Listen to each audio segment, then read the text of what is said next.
Praise the Lord. How are you? Today I'm gonna talk about body, spirit, soul, and how to get a pure heart. Many people think that by self afflicted sufferings, by tears, and by such other means, they can become pure. One man thought that if he could live alone and never look at any man or woman, eat only fruits and drink only water, then he would become pure. So he went into a dark mountain cave in Africa and lived there for 7 years. Then he came out.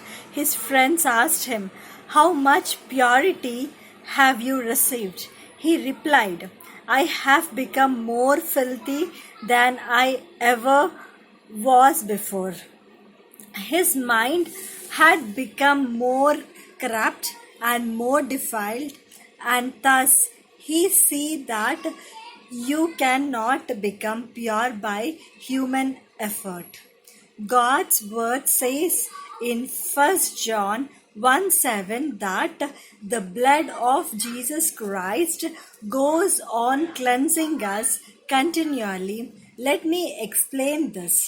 The eye is so made that whenever any dust or foreign matter, however small, gets into it, the eye starts blinking and watering until the dust is washed out. Thus, the eyeball is always kept clean. In the same way, the blood goes on cleansing us. We always find some evil thought or other is trying to come into our hearts.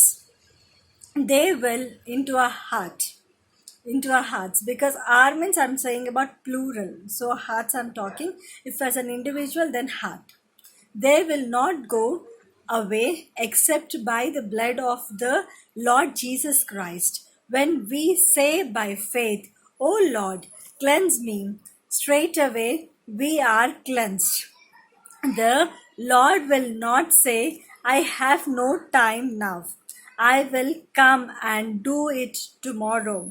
On the other hand, he says, "Cry unto me, and I will answer." How can we know that we are cleansed? Because then we will be able to see God according to John 4:24. God is a spirit. They that worship him with spirit. Okay, him must worship in spirit and in truth. When we have been cleansed in our spirit, we will know God, see him, and be with him. Every man is made of three parts: body, soul, and spirit. Now, what is the body?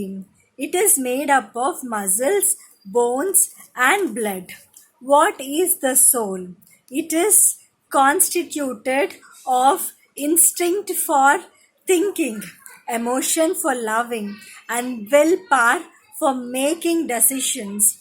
Then the spirit is that by which we are able to know God, worship him, and do his will. Now a sinner has a dead spirit, darkened soul, and a defiled body. Of these three, spirit, soul, and body, God, who is spirit, cannot come into my body or any body or mind, that is soul. How can only come into my spirit? When he comes in our dead spirit, it will be quickened. But God is holy, and before he can come in, he has to make us holy. He does it by himself. So body, spirit, soul, I think it's a different concept where Father, Son, and Holy Ghost. But I'm just saying, you like three body is like we've been made of three things, like body, spirit, and soul. So, by his blood, he cleanses by conscious, and and then comes into by spirit. So unless you are holy, God is holy, then only he will come. So before he comes into us, we should be holy. So we should ask God to cleanse us and to become holy, to dwell God's place. So this is called new birth. By his blood, by Jesus' blood, he cleanses my conscience and then comes into my spirit. This is called new birth. Then he goes on cleansing me continuously, cleanses us continuously. When we are born again, our spirit is quickened, and the soul and the body are also made pure. God lives in us in spirit, and then by our spirit we can know him and feel him. We can come to him in prayer and tell him, "My Lord, I have come to see thee and to speak to thee and to spend some time with thee." He replies, "Yes, my child, I am happy to see you. Tell me your burdens. What is your question? What is your difficulty? Tell me freely." Then God says, "My child, let me speak to you and give you something and show you something. Thus we can see him all the time in the spirit, provided we remain pure and holy. We should be remain pure and holy, then only God speaks to us. God will be there with us. If any unholy is there in us, then God definitely goes out. So you should make the dwelling place of God a holy. So unless we are pure and holy, to enjoy this privilege, always we must be cleansed constantly by faith through his precious blood, Jesus' precious blood. You can pray in this way: "Lord Jesus, I am defiled by my angry words. I am defiled by my wicked thoughts.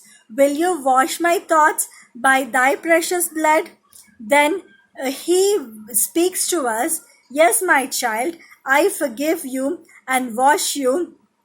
Go and sin no more." You should never be doing the sin again. You should not commit your sin again. He gives you heavenly joy, and you go on talking with him continuously.